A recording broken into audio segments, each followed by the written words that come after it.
Ano muna yung epekto ng ganito, Sec Butch? Medyo na-touch nyo kanina eh. Obviously, pag nagtatanggal ka ng ganong kalaki from yung intended na plano dapat nung yung priority project, you subvert your development priorities. Ang 40% ng budget inutang. Ngayon, is that the standard Hindi. percentage? Sa 2025, 38%. Sa 2024, 40%. During our time? Hindi. Depende sa ano mo kasi. Priorities mo. Yung capacity to raise revenues. Okay. Pero nandun tayo eh. Ngayon, if you look at the growth of the economy versus growth of the national debt, the national debt is growing at 8.3%. The economy is growing at less than, it's 5.5%. So there's a disparity of 3. So, mas lumalaki yung utang. Mas lumalago mas yung mabilis lumaki ang utang kaysa sa kita. Kaysa sa kita. Ang ibig sabihin din nun, mas lalaki yung debt service mo at yun ang kakain ng iyong revenues. Imbis na mas malaking pera mailagay mo sa social services, pinambabayad mo sa utang. Kaya, yung 40% na inutang natin, kung nilagay mo sa flood control, no, hindi naman pala totoo flood control. No, walang nangyari. O kaya yung 14 na impact projects ng DOTR, hindi mo pinondohan, that will enhance growth, di ba? Dahil dapat strategic infrastructure yun eh. Pero dahil hindi mo magawa, paano ngayon? Di ba? So going back to the question of Barry, we've seen how the budget was manipulated to the detriment of the people. How does it translate to the corruption, and how does it affect the everyday lives of our ordinary Filipinos? Siyempre, you mentioned a while ago. Katulad ng PhilHealth, 74.4 billion. May tatlong pinaglalagay niyang PhilHealth eh. Una, yung informal premium. Okay. Yung mga mahihirap na hindi makabayad ng... Okay. Sinasagot na. Sinasalo nung PhilHealth. Nung subsidy. Pangalawa, lumaki nung since 2019, lumaki ng 45% yung premium na binabayad ng mga empleyado eh. Okay. So yung pangalawang purpose nung subsidy is to lower the premium. Kasi tumaas pa eh. Okay. So from 45, naging 82%. So para hindi ganun kabigat dun sa mga nagbabayad. Kasi kakainin niya yung sweldo mo naman. Sweldo mo. Pangatlo, to improve the services of PhilHealth. Okay.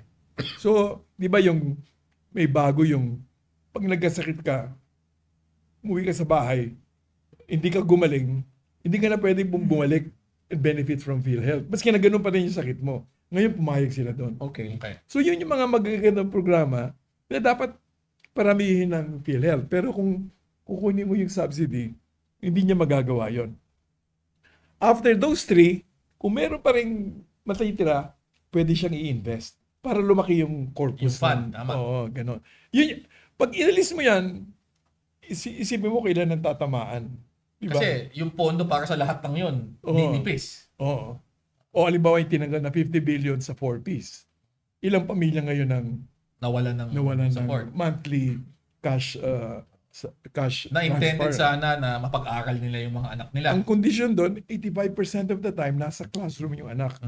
Tapos pumupunta sa health center para magbabakuna, magpatimbang, magpatingin.